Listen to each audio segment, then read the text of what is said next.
Auzubillahiminash-shaytanir-rajim. Bismillahir-rahmanir-rahim. Welcome to the online classes, and today we are going to start the lecture number 2 of our chapter 4. What we have learned in the chapter number 4 initial lecture, we have learned or discussed about what is data and how data can be transformed into the what? Yes, into the information, as well as the information can be further processed into the knowledge, and how we are going to transmit the data from one point to another point by using or by the mean of a communication. So let's move ahead with the next thing and the other stuff.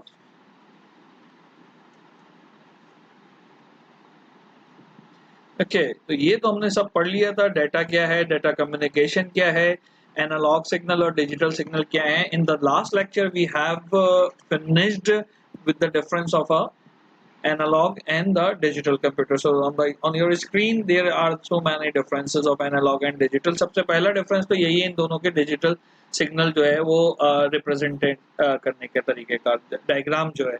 दूसरी चीज आपके पास continuously wearing है और ये electrical centre है जो कि एक पैटर्न को बिट्स पैटर्न में तब्दील करता है. ठीक है, और बाकी कुछ चीजें यहाँ पर नजर आ रही हैं, क्विकली कवर करते हैं. Analog signal is a continuous, ये तो बात कर चुके हैं. Is a discrete. अच्छा, what is the difference between the continuous and discrete, ये आपको पता होना चाहिए. कॉन्टिन्यूस क्या है? If I am saying 1 and 2, तो these are the discrete numbers क्योंकि 1 और 2 है, लेकिन वी नो दैट कि 1 और 2 के दरमियान काफी कुछ आ सकता है ना, जैसे 1.1, 1.2, 1.3, 1.4. तो अगर कोई सिग्नल इन चीजों को रिप्रेजेंट करता है, यानी 1 से 2 के दरमियान सारी पॉसिबिलिटीज को, तो ये हमारे पास कॉन्टिन्यूस है. तो analog signal is actually representing the continuous signal. अगर आपको याद हो, साइनोसॉइडल वेव बन रही थी वो हमारी, और साइनोसॉइडल वेव बनने की वजह से वो कुछ इस तरह से पैटर्न हमारे पास आ रहा था. याद है आपको? ये सामने आपकी स्क्रीन पे ड्रॉ हो रहा है. ठीक है, साइनोसॉइडल वेव्स जो है इस तरह से. ठीक है, और जबकि डिजिटल में वी ओनली हैव अ 0 और या तो 1, है ना, 0 या फिर 1, कोई भी बिट पैटर्न हो सकता है. तो ये पैटर्न 0 हो गया, यहाँ पे 1 हो गया. इसका डिजिट अगर पढ़े तो एक बार 0 है, एक बार 1 है, फिर 2 बार 0 है, फिर एक बार 1 है. तो 0 1 0 0 1, ये इसका पैटर्न हमारे पास बनता है. यहाँ तक बात समझ में आ रही है? तो ये पैटर्न आपको पता होने चाहिए. Pattern recognition is very important if you are understanding. अच्छा, analog signal has no fix range, इसकी कोई फिक्स रेंज नहीं होती. इसकी रेंज है 0 से 1 है, because it is actually form with the discrete formation, और कंटिन्यूअस में you can go ahead along with the time. ठीक है, और एनालॉग सिग्नल को इजीली डिस्टर्ब किया जा सकता है अदर सिग्नल से, लेकिन these are the less prone to other signal disturbance. ये अपने काम से काम रखते हैं. इसकी बहुत कॉमन सी मिसाल है. एक वक्त में कंप्यूटर में कई सारा काम होता है, मैं इंटरनेट पे डाटा भी ले रहा हूँ, इस वक्त मेरी लाइव स्ट्रीमिंग भी हो रही है, पीछे प्रेजेंटेशन भी चल रही है, और सब अलग अलग डाटा बिट्स की शक्ल में जा रहे हैं, और ये सब डाटा बिट्स आपको नजर आ रहे हैं. लेकिन इन सब में आपस में ये नहीं है कि मेरी तस्वीर आते आते अचानक स्लाइड इस जगह पे आने लग जाए जहाँ पे मेरी तस्वीर आ रही है इस जगह पे, और बाकी जो स्लाइड आपको नजर आ रही है उसकी जगह पे मेरी तस्वीर आने लग जाए. ठीक है, एक और बहुत इंपॉर्टेंट टर्म है डेटा रेट और बिट रेट. ठीक है, डेटा रेट और बिट रेट क्या है हमारे पास? ये वो शरह, रेट का जहां जिक्र आता है बेटा, याद रखना है कि दिस इज दैट शरह, वो शरह है जो कि क्या करती है, जिसको हमें लाजमी डिवाइडेड बाय क्या करना पड़ता है, डिवाइडेड बाय टी करना पड़ता है. याद रखिए, time, T is a time. ठीक है, स्मॉल टी बना लीजिएगा तो टी इज अ टाइम. तो डिवाइडेड बाय टाइम हमें लाजमी करना पड़ेगा. तो वी आर कॉलिंग, जैसे rate of change of velocity is known as acceleration, तो A is equal to V upon T. इसी तरह से डेटा रेट क्या है? It is a rate at which the data is transfer, वो rate जिसपे data जो है वो क्या हो रहा है, ट्रांसफर हो रहा होता है. तो लिहाजा वो क्या कहलाएगा हमारे पास, ये बिट रेट कहलाएगा. चलें जी, अब जो है यहाँ पर हमारे पास शुरू हो रहा है डेटा रेट. तो डेटा रेट को हम बिट पर सेकंड, बिट आपने पिछले लेक्चर में पढ़ा था, बिट क्या होता है, बाइनरी डिजिट के लिए, यानी 0 और 1 होता है.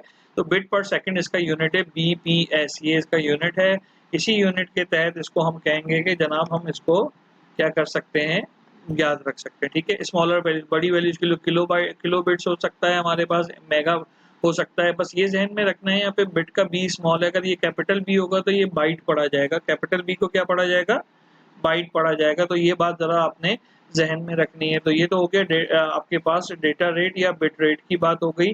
कोई मसला इसके अंदर? अच्छा, अब नंबर ऑफ सिग्नल्स, एक सिग्नल कितने सारे सिग्नल्स जो हैं एक सेकंड में पास होते हैं, इसको बॉड रेट कहते हैं. ठीक है, और वन सिग्नल जो है रिप्रेजेंट वन और मोर बिट। एक सिग्नल में एक से ज्यादा बिट हो सकते हैं और एक सेकंड में कितने सिग्नल पर जो है वो ट्रांसमिट होते हैं एक पॉइंट से दूसरे पॉइंट। एक पॉइंट से दूसरे पॉइंट से क्या मुराद होती है, पॉइंट एक सेंडर है जहाँ से भेजे जा रहे हैं सिग्नल, और जहाँ रिसीवर है वहाँ पे रिसीव किए जा रहे हैं। तो ये सेंडर और रिसीवर के दरमियान सिग्नल की ट्रांसमिशन जो है हमारे पास एक सेकंड में कितने signal transmit, we call it a baud rate. सही है, यहाँ तक बात समझ में आ रही है? कोई मसला इसके अंदर, कोई प्रॉब्लम इसके अंदर? अगर हो मुझे बताइएगा कि इसमें मजीद क्या चीज हो सकती है। For example if a signal changes 1200 times in 1 second, एक सिग्नल जो है 1200 दफा होता है, तो it will be measure at a 1200 baud.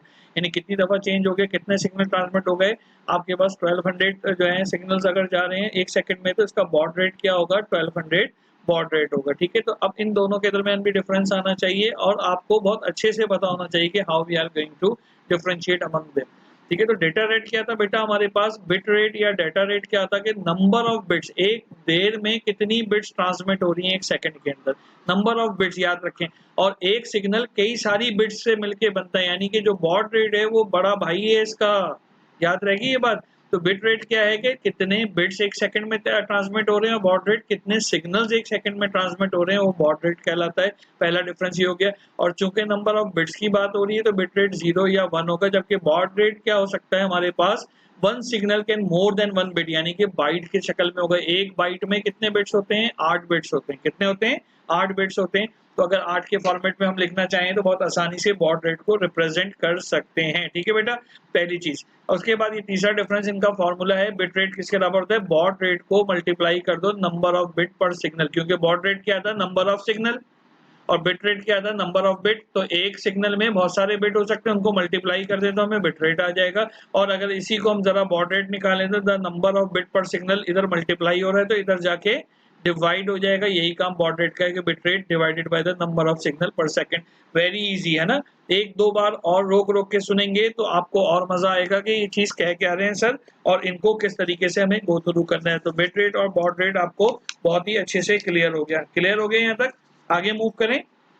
अच्छा, अगला जो हमारे पास टॉपिक है वो signal to noise ratio, SNR कहते हैं इसको शॉर्ट में। बड़ी क्लासेस में हम इंजीनियरिंग में भी पढ़ते आए, तो इसको हम क्या कहते हैं, SNR, signal to noise ratio कहते हैं। ठीक है, इसका मतलब क्या है, नॉइज क्या होती है। नॉइज, सबसे पहली बात तो ये पता होनी चाहिए आपको कि भाई नॉइज क्या है। तो नॉइज का मतलब होता है डिस्टरबेंस।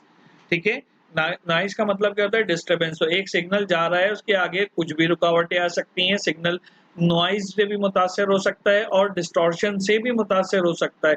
तो इन दोनों चीजों को गो थ्रू करते हुए हमें पता चलेगा, SNR रेशो पता चलेगा। Is that make some sense? बिल्कुल, उम्मीद है आपको समझ में आ गई होगी बात ये। तो सिग्नल टू नॉइज रेशो क्या है, मेजर्ड यूज इन इंजीनियरिंग। मैंने आपसे अभी थोड़ी देर पहले भी बताया कि हम अपनी इंजीनियरिंग पढ़ते हैं।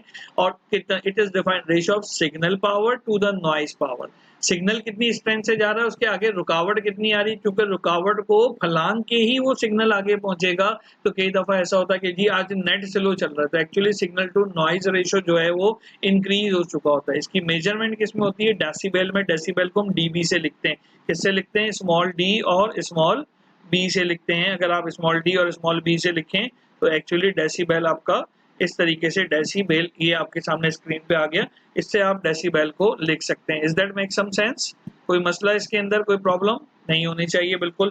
अब यहाँ पे सेल्फ लर्निंग ऑब्जेक्टिव्स क्या क्या है, recognize different components of a communication system. Now you should be able to recognize all the components which we have discuss, 8 component.